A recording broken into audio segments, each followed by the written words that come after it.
name I find the peace I seek. In His name I find. In His name I find. In His name I find the joy I seek. Salam Bapak Ibu yang terkasih dalam Yesus Kristus. Selamat pagi untuk semua yang berada di Indonesia. Selamat sore menjelang malam bagi yang berada di Amerika dan Kanada. Dan selamat malam menjelang pagi bagi yang berada di Jerman. Puji Tuhan, kita bersyukur pada saat ini pagi di Indonesia bisa bertemu kembali dalam renungan pagi di Zoom Sema Adonai pada hari Selasa 25 Februari 2025. Mari kita berikan waktu dan hati kita untuk Tuhan sebelum memulai kerjaan kita atau sebelum kita beristirahat. Baik Bapak Ibu, kita akan memulai ibadah pagi ini. Mari bersama-sama mendengarkan pujian yang pertama yang dibawakan oleh Pak Frans dengan judul Kepadamu Ku Berdoa. Dipersilakan.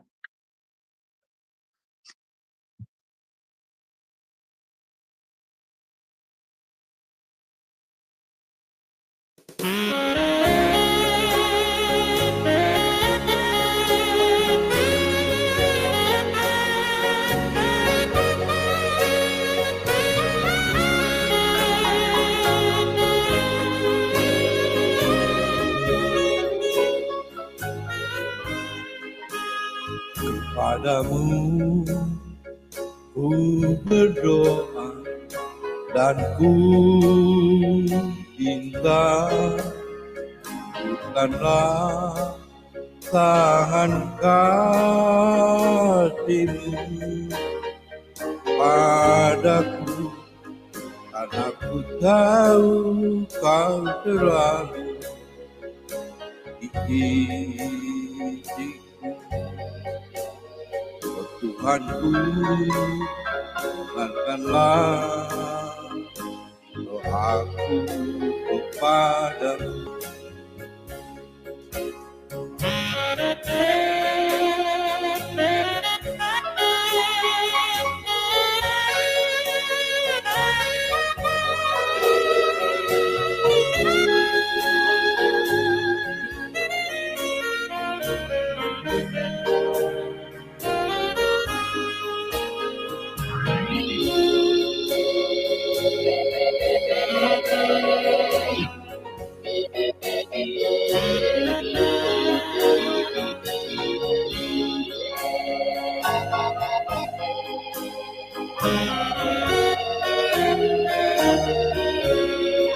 Dengarkanlah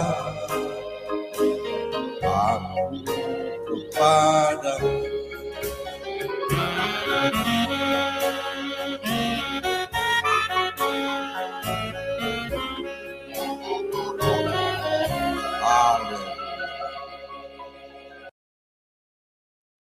Puji Tuhan, mari kita selalu berdoa kepada Tuhan yang selalu mengulurkan tangan kasih-Nya dan yang memberi petunjuk dan kuasa-Nya. Mari biarlah tetap kita hidup selalu di sisi-Nya. Baik Bapak Ibu, tiba saatnya kita akan mendengarkan firman Tuhan yang dibawakan oleh Bapak Gembala kami, Bapak Pendeta Daniel Palungan, dengan tema kita pada pagi hari ini, peran ayah yang maksimal. Ini sesi yang pertama Bapak Ibu. Waktu dan tempat kami persilakan kepada Pak Daniel. Terima kasih.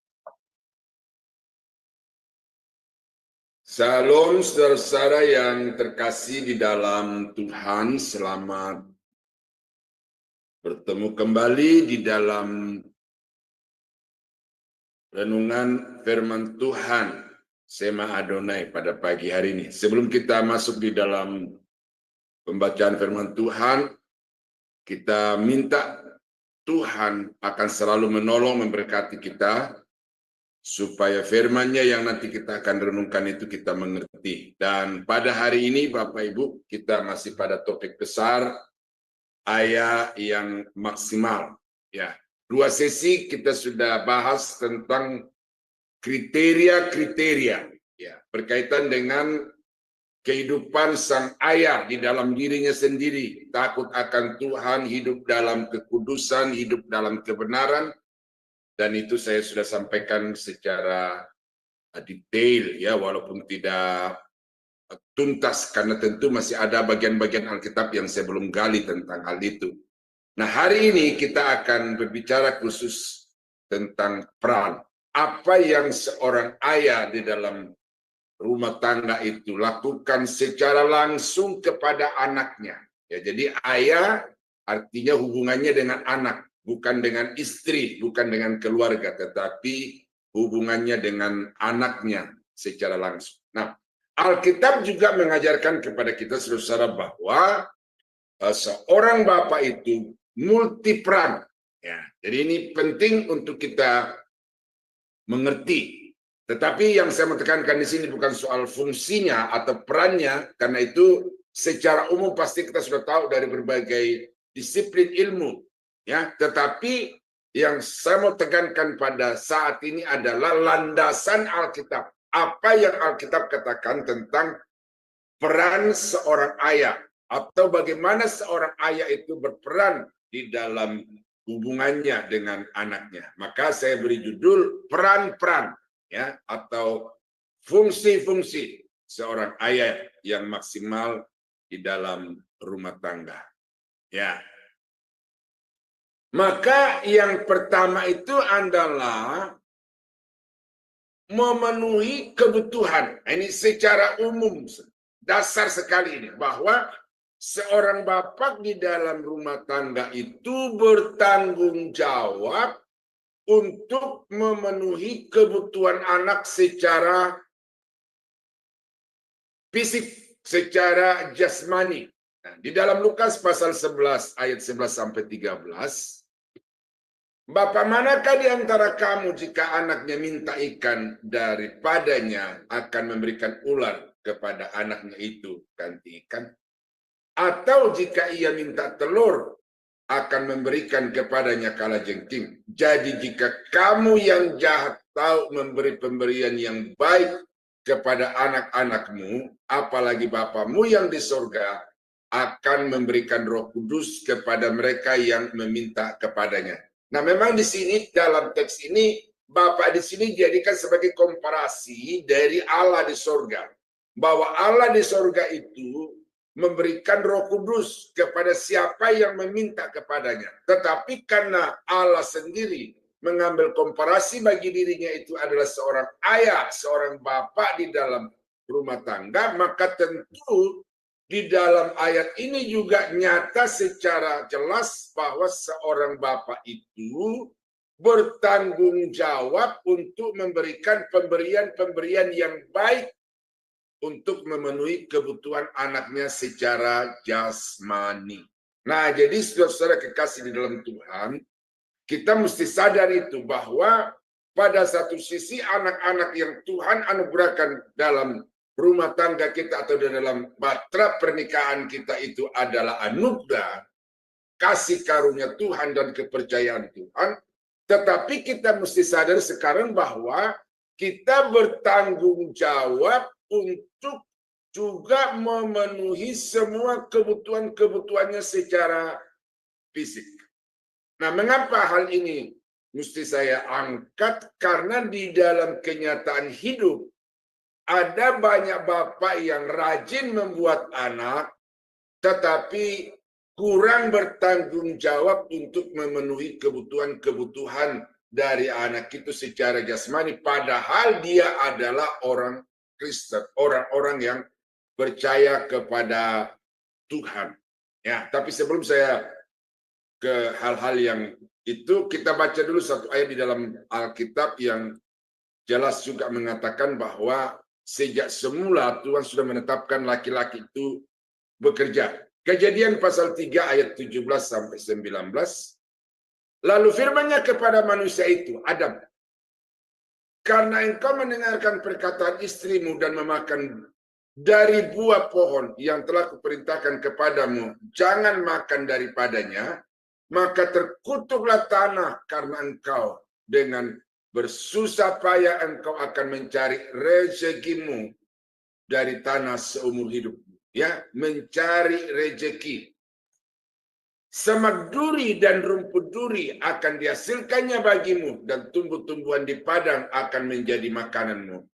Dengan berpeluh engkau akan mencari makananmu sampai engkau kembali lagi menjadi tanah.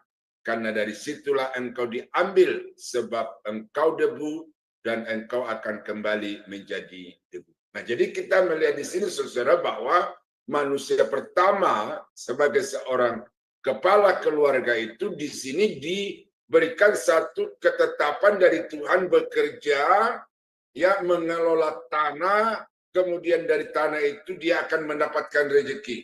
Nah, waktu manusia belum jatuh ke dalam dosa, semuanya berjalan dengan baik, ya. Tetapi sebelum manusia jatuh ke dalam dosa, bekerja itu sudah merupakan hakikat manusia. Karena Allah yang kita sembah adalah Allah yang juga bekerja, bukan saja di masa lalu, tetapi sampai hari ini. Nah, demikian setelah manusia jatuh di dalam dosa, maka manusia itu mendapatkan kesulitan-kesulitan untuk mendapatkan rejeki atau kebutuhan-kebutuhan primer di dalam rumah tangganya. Nah, jadi saudara-saudara kekasih dalam Tuhan, seorang ayah itu berperan di dalam rumah tangga, khususnya terhadap anak, untuk memenuhi kebutuhan-kebutuhannya secara jasmani, secara material. Nah, ini yang menjadi keprihatinan juga dari banyak hamba-hamba Tuhan sekarang ini. Problem-problem penggembalaan atau pastoral problematik adalah bahwa banyak suami-suami dan istri itu membiarkan istrinya bekerja banting tulang peras keringat, sementara dia sendiri bersenang-senang, mabuk-mabuk, dan lain sebagainya. Sehingga dapat terlihat dengan jelas bahwa banyak bapak-bapak sekarang itu yang abai, lalai terhadap tanggung jawab perannya untuk memenuhi kebutuhan-kebutuhan anak di dalam rumah tangga. Nah, jadi ini sesuatu yang sudah kita ketahui, tetapi yang perlu untuk kita lihat sekarang itu bahwa Alkitab memang sudah memberikan ketetapan seorang suami bertanggung jawab terhadap kebutuhan rumah tangga, seorang bapak bertanggung jawab untuk memenuhi kebutuhan anak-anaknya. Nah, jadi jangan lemparkan tanggung jawab saudara kepada Tuhan. Ya toh? Tuhan, kenapa engkau tidak cukupkan kebutuhan anak-anakku, padahal engkau tidak bekerja? Dan Alkitab mengatakan orang yang tidak bekerja, janganlah ia diberi makan. Karena memang sudah merupakan hakikat dari seorang manusia, terutama seorang bapak, adalah bekerja demi mencukupi kebutuhan-kebutuhan di dalam rumah tangganya. Nah, itu yang pertama hari ini. Yang kedua, apa yang menjadi tanggung jawab seorang bapak, seorang ayah terhadap anaknya? Kita baca di dalam Ulangan pasal 6 ayat yang ke-6 dan ayat yang ke-7. Apa yang kuperintahkan kepadamu pada hari ini haruslah engkau perhatikan. Ya, ayat yang keempat, dengarlah hai Israel, Allah itu esa. Ya, kasihilah Tuhan Allahmu, dan seterusnya. Lalu ayat yang ke-6, perhatikanlah ya kepada orang-orang tua, kepada ayah-ayah dari bangsa Israel. Haruslah engkau mengajarkannya berulang-ulang. Haruslah engkau mengajarkannya berulang-ulang kepada anak-anakmu dan membicarakannya apabila engkau duduk di rumahmu, apabila engkau sedang dalam perjalanan, apabila engkau berbaring, dan apabila engkau bangun. Ya, jadi kita melihat di sini bahwa Alkitab ya sudah memberi ketetapan, perintah ya bahwa seorang bapak di dalam rumah tangga itu tanggung jawabnya adalah sebagai pengajar terhadap anak-anak. Nah, pengajar itu, itulah saya latar belakang pendidikan guru di tingkat SLTA, jadi memberikan pengetahuan, transfer of knowledge dari seorang pengajar kepada anak-anak. Nah, jadi seorang bapak di dalam rumah tangga itu berkewajiban, bertanggung jawab untuk mengambil peran sebagai guru, memberikan kepada anak-anaknya pengetahuan-pengetahuan, memberikan kepada anaknya ilmu.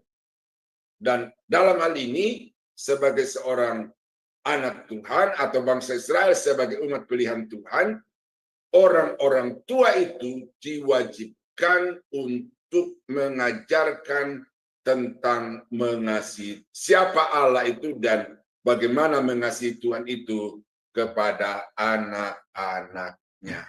Nah, jadi kalau kita mau pahami ini dan kita mengerti ayat ini dengan benar, berarti guru sekolah minggu yang pertama dan utama itu bukan di gereja, guru sekolah minggu di gereja, tetapi yang menjadi guru sekolah minggu yang utama itu adalah bapak di dalam rumah tangganya. Ya, di dalam ilmu pendidikan dikenal 3 milieu pendidikan, lingkungan pendidikan. Pertama itu adalah rumah tangga, kedua adalah masyarakat, ketiga adalah sekolah. Nah, terlalu banyak orang tua menggantungkan pengajaran anak-anaknya itu kepada sekolah. Kalau anaknya bodoh, sekolah yang disalahkan. Kalau anaknya bodoh, guru-guru yang disalahkan. Tetapi sekarang harus disadari bahwa sesungguhnya lingkungan pendidikan, lingkungan pengajaran yang pertama dan utama itu adalah rumah tangga. Dan sistem pendidikan di Israel itu sudah seperti itu. Baru masuk ke dalam setiap lembaga-lembaga keagamaan itu, di dalamnya selalu ada ruang-ruang ya, atau ada khusus untuk memberikan pengajaran kepada anak-anak. Yang seperti yang diadopsi oleh agama Islam di Indonesia itu. Bagaimana ada senantiasa juga ada tempat-tempat untuk ngaji, untuk menghafal ayat-ayat Alkitab. Itu sebenarnya adalah pola pendidikan dari bangsa Yahudi yang diadopsi oleh saudara-saudara kita dari Islam itu. Dan di sini kita melihat bahwa di dalam kehidupan bangsa Israel itu, orang tua, khususnya ayah, itu adalah guru yang pertama untuk memperkenalkan ilmu pengetahuan kepada anak-anaknya. Bapak adalah orang yang pertama yang memperkenalkan ilmu keagamaan kepada anak-anaknya. Ya, haruslah engkau mengajarkannya berulang-ulang. Ini kata harus bukan sekedar perintah ini, tapi ini sesuatu yang mutlak. Kalau engkau tidak melakukan, berarti engkau memberontak. Kalau engkau tidak melakukan, engkau tidak seharusnya atau tidak memenuhi kualifikasi sebagai bangsa pilihan atau anak Tuhan. Ya, ini perintah khusus kepada murid-murid, tetapi saya mau angkat di sini ada satu peran yang harus diambil oleh setiap anak-anak Tuhan, ya, apalagi hamba-hamba Tuhan. Tetapi juga saya mau sampaikan ini merupakan peran dan tanggung jawab dari seorang ayah, seorang bapak.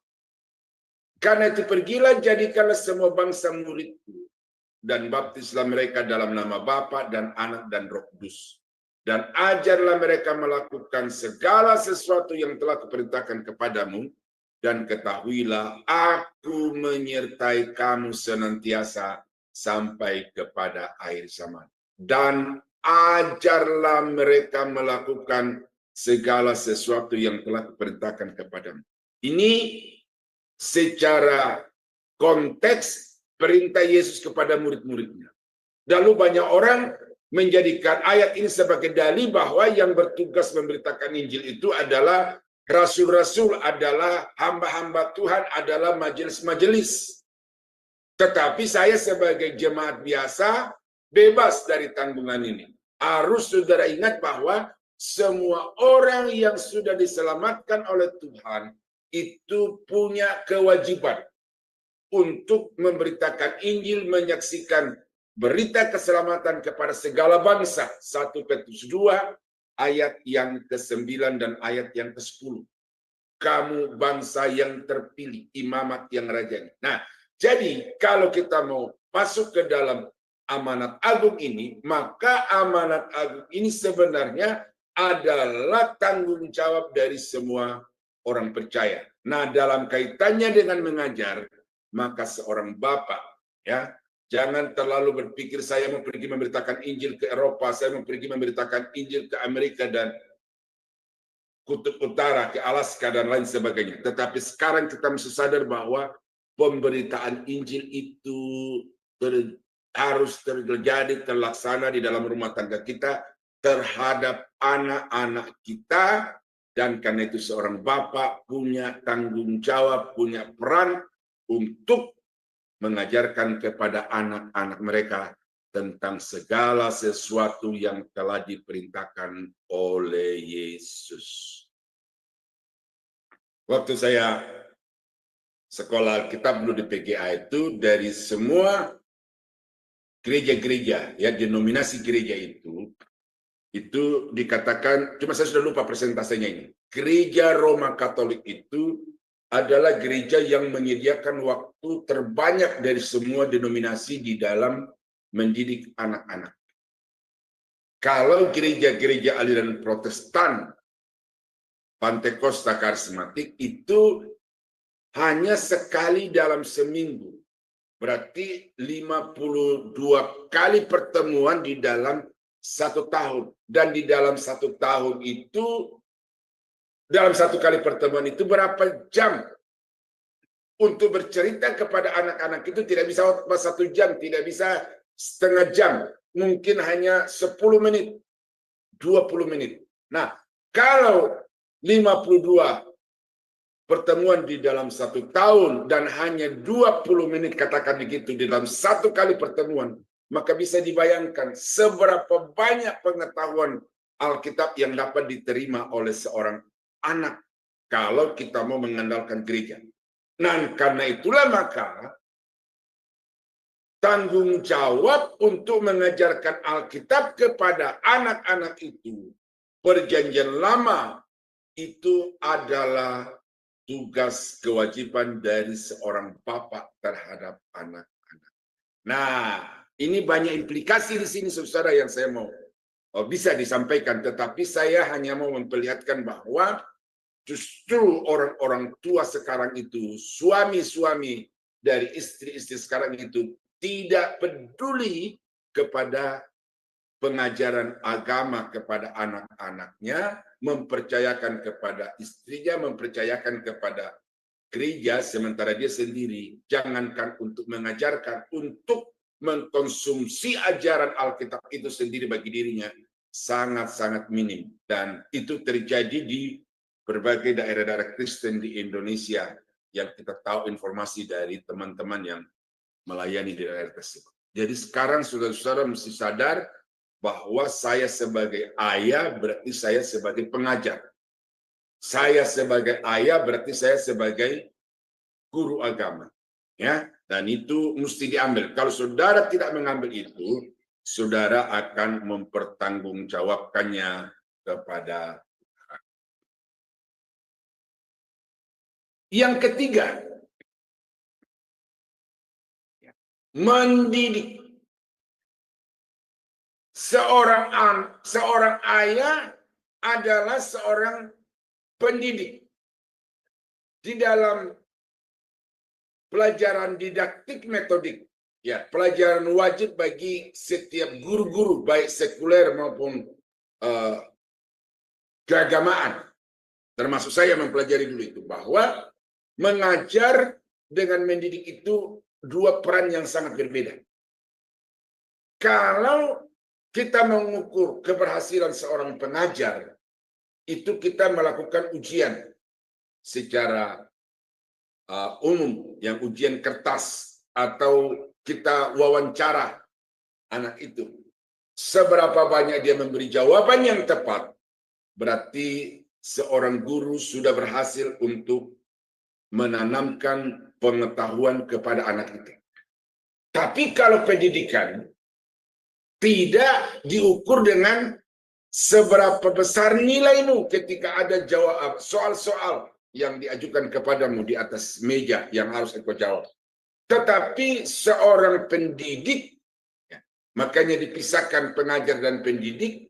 Pendidik itu adalah seorang yang memberitahukan kepada anak supaya dia tahu mana yang benar, mana yang salah, kemudian secara sadar meninggalkan yang salah, lalu memilih yang baik, yang benar.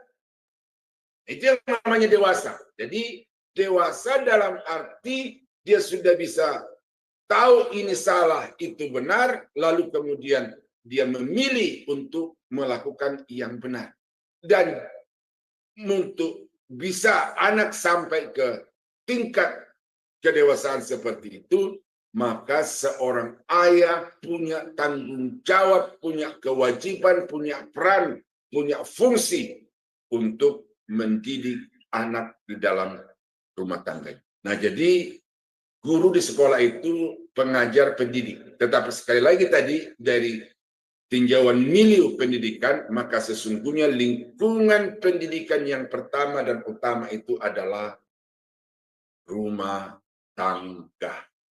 Ayah adalah guru, pendidik, pengajar dan pendidik yang pertama dan utama. Nah, ini di dalam Amsal pasal 22 ayat yang ke-6. Didiklah orang muda menurut jalan yang patut baginya. Didiklah orang muda menurut jalan yang patut baginya. Artinya, memberitahukan kepada anak itu jalan yang benar, jalan yang salah. Lalu kemudian memberikan kepada anak itu suatu kesadaran untuk memilih yang baik, jalan yang patut itu. Maka pada masa tuanya pun ia tidak akan menyimpang daripada jalan itu. Ya, waktu saya sekolah di pendidikan guru agama Kristen itu ada pelajaran namanya sekolah minggu. Jadi bagaimana seorang murid kami itu bisa memahami pentingnya melakukan pengajaran kepada sekolah minggu di gereja. Maka dikutip satu pernyataan dari seorang pastor ya, yang berkata begini, berikan kepadaku seorang anak, aku akan mendidiknya selama 6 tahun, dan sesudah itu kamu boleh ambil. Dan saya percaya bahwa seumur anak itu saya telah memenangkannya bagi Kristus. Nah, jadi 6 tahun dalam kriteria anak pada waktu yang kami pelajari itu adalah 0 sampai 10 tahun. Jadi kalau seorang anak itu 6 tahun dibekali dengan ajaran-ajaran Alkitab, maka pastor itu berkeyakinan seumur hidupnya telah dimenangkan bagi Yesus. Nah, jadi menurut Soleman di sini, didiklah orang muda menurut jalan yang patut bagi. Jadi seorang bapak itu harus mengambil peran ini, mendidik, memberikan kepada anak-anaknya itu pengajaran agama, pengajaran moral, supaya anak itu dapat berjalan di jalan yang patut baginya. Nanti ada sesi kedua saya akan sampaikan tentang hal-hal yang buruk yang seringkali menjadi kontraproduktif di dalam melaksanakan ini. Tetapi di sini saya sampaikan dulu bahwa seorang bapak itu pendidik. Nih ada beberapa ayat. Hai anak-anak, dengarkanlah didikan ayahmu dan jangan menyia-nyiakan ajaran ibumu, sebab karangan bunga yang indah itu bagi kepalamu dan suatu kalung bagi lehermu. Karangan bunga itu satu kemuliaan yang didambakan oleh semua orang. Nah, jadi seorang anak itu dimuliakan oleh seberapa ayahnya mendidik, mengajarkan jalan yang patut, mengajarkan kebenaran kepada anak-anak. Ya, orang-orang tua sekarang itu sungguh ya ada prestasi pencapaian yang luar biasa karena bisa menyekolahkan anak sampai ke luar negeri. Kemarin kami berdoa untuk satu teman kami yang minta supaya anaknya bisa masuk di program S2 sekolah terbaik di Amerika. Saya nggak tahu sekolah terbaik yang dimaksud itu apa, tetapi dia harapkan supaya anaknya itu masuk di sekolah terbaik, universitas terbaik di Amerika. Nah, jadi bangga karena bisa menyekolahkan anak dan kemudian pulang membawa gelar sarjana master luar negeri. Ya, tetapi sekolah terbaik, nilai terbaik dari sekolah itu belum tentu pulang dengan membawa kehidupan moralitas yang baik. Karena moralitas itu berkaitan dengan pendidikan. Ya, saya baca ayat-ayat ini dulu. Ya.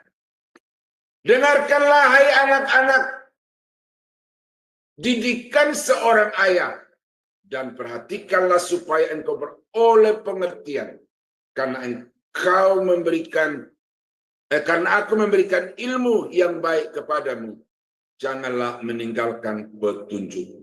Ya, hai anak-anak, dengarkanlah didikan ayahmu, atau hai ayah-ayah, didiklah anak-anakmu.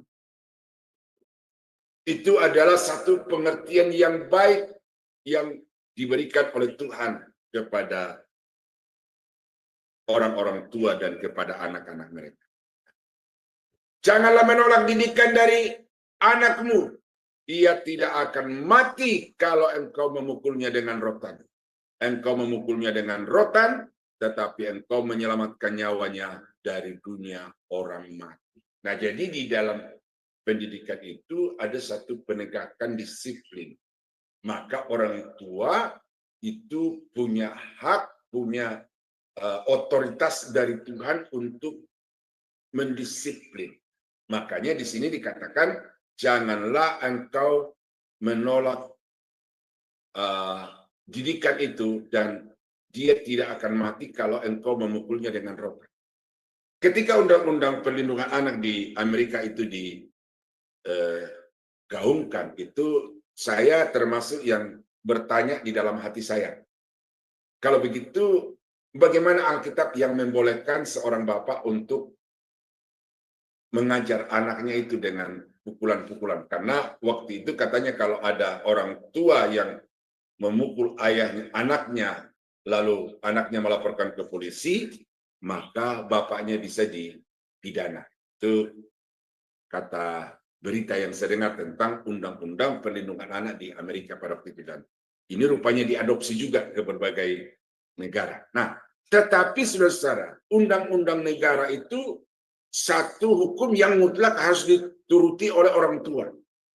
Tetapi hukum yang lebih tinggi daripada undang-undang sebuah negara adalah Alkitab. Dan karena Alkitab mengajarkan dan membolehkan untuk memukul anak pada level-level tertentu, di bagian-bagian tertentu, dengan motivasi untuk melancarkan pendidikan, maka seorang ayah sebagai seorang pendeta dari atas mimbar ini, saya mengajarkan kepada Bapak Ibu bahwa saudara punya otoritas yang diberikan oleh Alkitab melampaui larangan yang ditetapkan oleh negara. Selama motifnya itu adalah mendidik, maka itu boleh, itu berkenan kepada Tuhan. Tetapi kalau saudara melancarkan pukulan itu karena amarah, karena emosi, karena benci, maka itu kemudian menjadi salah di hadapan Tuhan. Ya, saya diajari oleh guru saya dulu, namanya Pak Daud Hadi Pranoto, bahwa dia sebagai guru itu ketika dia melancarkan tugasnya sebagai pendidik, maka penggaris yang terbuat dari kayu itu dia seringkali pakai untuk melancarkan tanggung jawab pendidikan itu. Ya, jadi dia pakai itu untuk memukul anak dari bagian bokong ke bawah, ke kaki, tidak ke atas. Waktu saya di SD dulu, Setiap pagi kita berbaris, kita angkat tangan seperti ini diperiksa oleh guru, dan kalau kukunya panjang, apalagi kalau kotor, itu dipukul dengan penggaris kayu itu. Bukan dengan papanya, tetapi dengan pinggirnya. Dan itu sakitnya luar biasa. Dan tidak ada orang tua yang keberatan dengan perlakuan guru itu. Karena orang tua sadar bahwa itu adalah bagian dari pendidikan, supaya anak bisa merawat diri, supaya anak tahu mana yang bersih, mana yang kotor. Ini sesuatu yang Alkitab sendiri sudah menggariskan bahwa seorang bapak itu punya kewajiban tanggung jawab untuk mendidik anak-anak. Nah, jadi saudara, saya membawa saudara kepada hal-hal yang bersifat praktis di situ, tetapi intinya di sini adalah bahwa sebagai seorang ayah, kita ini punya peran untuk mendidik anak-anak kita agar mereka dewasa, dalam arti mereka bisa tahu mana yang benar, mana yang salah, lalu tanpa pengaruh atau tanpa desakan dari orang lain, dia secara mandiri bisa memilih yang baik, yang benar untuk dirinya, dan kemudian menjauhkan semua yang jahat di mata Tuhan. Nah, jadi saudara kekasih dalam Tuhan, itu 3 hal yang pertama saya sampaikan hari ini. Apa yang menjadi peran seorang ayah di dalam rumah tangga terhadap anaknya adalah untuk menjamin keterpenuhan semua kebutuhan jasmani anak. Ya, sandang, pangan. Soal papan itu tentu dengan rumah itu sudah ada, tetapi untuk papan rumah anak itu sendiri tidak diwajibkan untuk seorang bapak menyediakan rumah untuk warisan berikutnya, tetapi selama anak itu masih kecil, maka bapak bertanggung jawab untuk menyediakan sandang, pangan, dan juga tempat tinggal yang nyaman. Yang kedua, bahwa seorang bapak itu adalah seorang pengajar. Jadi bapak dan saya, terlepas pernah sekolah guru atau tidak, secara otomatis bapak-bapak dan saya adalah guru terhadap anak. Dan karena itu ambil peran ini untuk mentransfer kepada anak pengetahuan-pengetahuan yang kita dapatkan, baik pengetahuan umum, terutama pengetahuan agama. Dan yang ketiga, bapak-bapak di dalam rumah tangga itu adalah seorang pendidik. Nah, jadi saya harapkan Bapak Ibu sudah mengerti bahwa ini bukan hanya berdasarkan penelitian dari ilmuwan-ilmuwan lalu memberikan tugas-tugas ini, tetapi sebenarnya Alkitab. Nah, ini yang menjadi tujuan utama saya, bahwa Alkitab telah memberitahukan kepada kita tugas kewajiban seorang ayah di dalam rumah tangga, dalam hal mencukupi kebutuhan anak, dalam hal pengajaran, dan juga di dalam hal pendidikan. Kiranya Tuhan menolong Bapak Ibu, sehingga apa yang saya uraikan atau apa yang Alkitab katakan ini dapat dimengerti, kemudian dilakukan secara penuh tanggung jawab. Tuhan Yesus berkati, saya kembalikan kepada Pak Sam. Baik, terima kasih Pak Daniel atas renungan firman Tuhan yang sudah disampaikan. Mari Bapak Ibu kita berdoa meresponi firman Tuhan yang sudah kita dengarkan. Kami bersyukur Tuhan pada pagi hari ini, Engkau memberikan napas yang baru di waktu kami bangun. Dan kami pada saat ini sudah mendengarkan kebenaran firman-Mu. Tuhan, terima kasih atas semua anugerah yang Kau berikan. Tuhan, firman-Mu mengajarkan agar kami sebagai ayah yang maksimal bisa memenuhi kebutuhan anak-anak kami. Kiranya Tuhan tolong Engkau berikan hikmat juga kepada kami, orang tua, agar kami bisa memenuhi kebutuhan anak-anak kami, Tuhan. Terima kasih Tuhan, berikan juga hikmat kepada kami agar kami bisa mengajar anak-anak kami,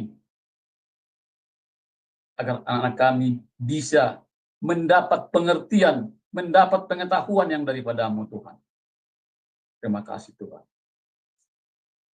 Berikan juga hikmat kepada kami Tuhan untuk mendidik anak-anak kami agar anak kami menjadi anak yang dewasa, bisa mengerti mana yang baik dan mana yang salah dan mana yang benar, sehingga mereka bisa meninggalkan yang salah dan melakukan yang benar, yang baik di hadapan-Mu, Tuhan. Terima kasih, Tuhan. Terima kasih firman-Mu yang bisa menegur kami sebagai ayah, bisa menerapkannya kepada anak-anak kami. Terima kasih, Tuhan. Biarlah firman-Mu boleh kami renungkan, bahkan boleh kami lakukan dalam kehidupan kami sehari-hari. Terima kasih, Tuhan. Berdoa buat hamba-Mu yang sudah memberitakan firman-Mu. Kiranya Tuhan Engkau berikan kesehatan, Engkau berikan berkat, Engkau berikan umur yang panjang, agar bisa tetap melayani Engkau, Tuhan. Dan hamba-Mu ini tidak berkekurangan dalam setiap pelayanannya. Kami serahkan hamba-Mu ini dalam tangan. Berdoa juga buat semua yang mendengarkan di Zoom Sembah Adonai, di channel YouTube Cahaya Firman. Kiranya Tuhan bukakan hati dan pikiran mereka, agar mereka boleh mengerti kebenaran firman-Mu yang sudah disampaikan hamba-Mu pada pagi hari ini.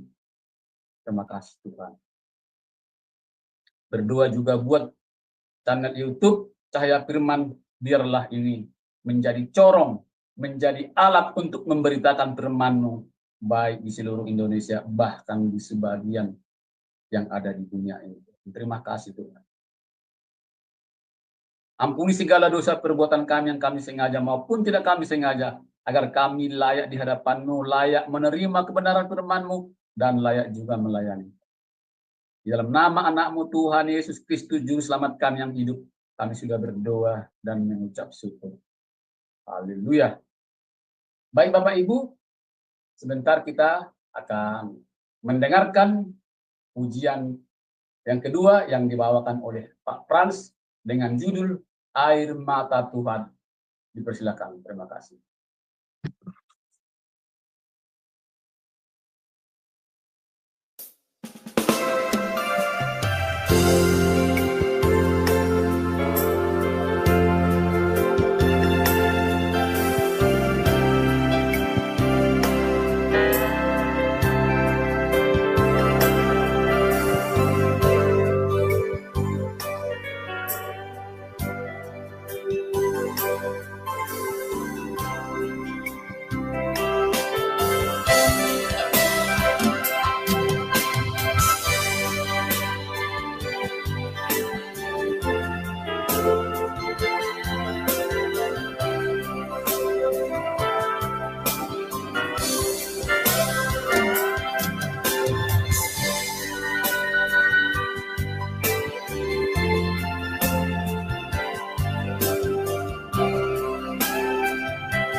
Namun kadangkala cobaan datang melanda,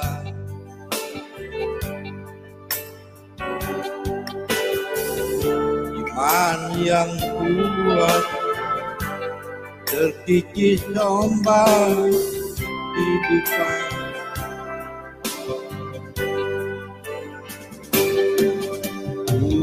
Tuhan tolonglah sedia bagimu kita. Jangan takut, hai anak-anak, majulah terus, takkan hidup. Jangan khawatir, hai anak-anakku, tempat tersedia bagimu.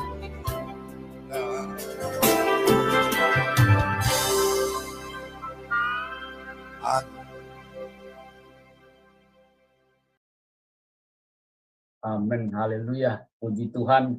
Mari kita juga memberitakan Injil agar firman Tuhan bisa tergenapi. Baik Bapak Ibu yang dikasihi Tuhan, kita akan bertemu kembali pada esok hari jam 05.30 di Renungan Pagi Sema Adonai. Dan jangan lupa nanti malam ada pembelajaran firman pada jam 21 lewat 10 menit waktu Indonesia bagian Barat. Dan sebelum kita berpisah, kita akan menerima doa berkat dari Bapak Gembala kami, Bapak Pendeta Daniel Palungan, dipersilakan. Terima kasih. Bapa di surga, terima kasih karena Tuhan sudah memberkati kami melalui Renungan Pagi Sema Adonai, baik firman-Mu dan juga melalui lagu-lagu yang dilantunkan dengan segenap hati. Kiranya semua yang sudah kami terima hari ini membuat kami semakin sadar akan tanggung jawab kami sebagai anak-anak. Bapa, kami akan mengakhiri renungan pagi dan kami akan kembali kepada tugas-tugas rutin kami. Ya Tuhan, Engkau tolong dan Engkau berkati kami supaya apapun yang kami kerjakan dapat berhasil dan nama-Mu dipermuliakan. Kami berdoa, kami mengucap syukur untuk waktu yang Tuhan berikan kami bisa bersekutu dengan Tuhan pada hari ini. Di dalam nama Yesus, Tuhan dan Juru Selamat kami. Haleluya. Saudara-saudara sidang jemaat yang dikasihi Tuhan, kiranya anugerah dari Allah Bapa di dalam surga, damai sejahtera dari Tuhan kita Yesus Kristus, serta persekutuan kuat kuasa Roh Kudus, kiranya menyertai kita sekalian dari sekarang sampai selama-lamanya. Di dalam nama Yesus, kami akhiri renungan pagi Sema Adonai hari ini. Haleluya. Amin. Amin. Terima kasih Pak Daniel atas kebenaran firman Tuhan yang sudah disampaikan. Dan berkat yang sudah kami terima, kiranya Tuhan menyertai dalam setiap pekerjaan Bapak dan pelayanannya. Terima kasih juga Bapak Ibu yang ada di Zoom dan yang mendengarkan live streaming dan di channel YouTube Cahaya Firman. Sampai di sini renungan pagi Sema Adonai. Selamat pagi dan selamat bekerja. Tuhan Yesus memberkati. Salam.